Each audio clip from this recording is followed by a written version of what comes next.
আল্লাহ রসুল জুমার নামাজ পড়াইতেন খেজুর গাছের উপরে পিঠ লাগায়া।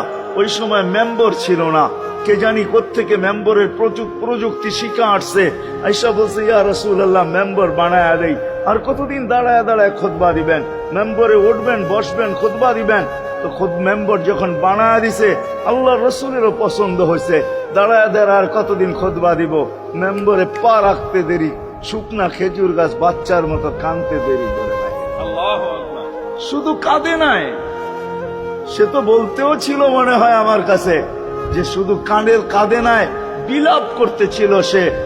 কোত্থেকে এই ব্যক্তি আসলো, সে কোত্থেকে মেম্বরের প্রযুক্তি পাইল, আর মেম্বরই বা কোত্থেকে বানাইলো? আমাকে বঞ্চিত করলো তো করলো কেন? আল্লাহর রসুল তার কান্নার আওয়াজে নিচে নেমে আসছেন, হাত বুলাইতেছিলেন, সান্ত্বনা দিতেছিলেন। তোকে ছোঁয়া দিতে থাকবো, পায়ের নিচে রেখা দিব, তোর গায়ে ছোঁয়া দিয়া মেম্বরে উঠবো। আল্লাহর রসুল শান্ত করতে পারেন নাই।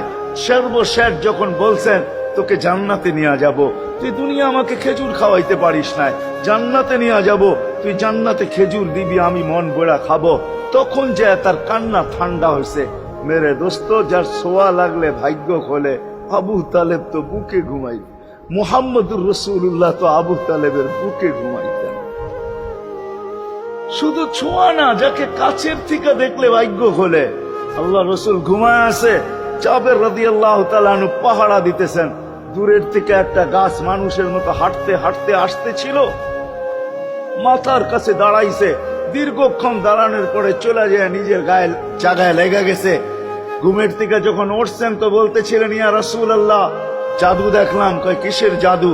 ওই গাছটা দূর থেকে আসলো, মানুষের মতো হাঁটতে হাঁটতে আপনার মাথার কাছে দাঁড়াইলো। দীর্ঘক্ষণ দাঁড়ানোর পর আবার চলে যায়, নিজের জায়গায় লেগে গেল।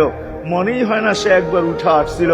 আল্লাহ রসুল হাসতেছিল আর বলতেছিল, ও দূর থেকে আমাকে দেখতেছিল, ওর মন ভরতেছিল না। ও আল্লাহর কাছে দোয়া করছে, আল্লাহ তোমার হাবিব এত কাছে, আমি এত দূরে, একটু অনুমতি দাও না, মাথার কাছে যায় একটু মন ভরা দেখি। হায় হায়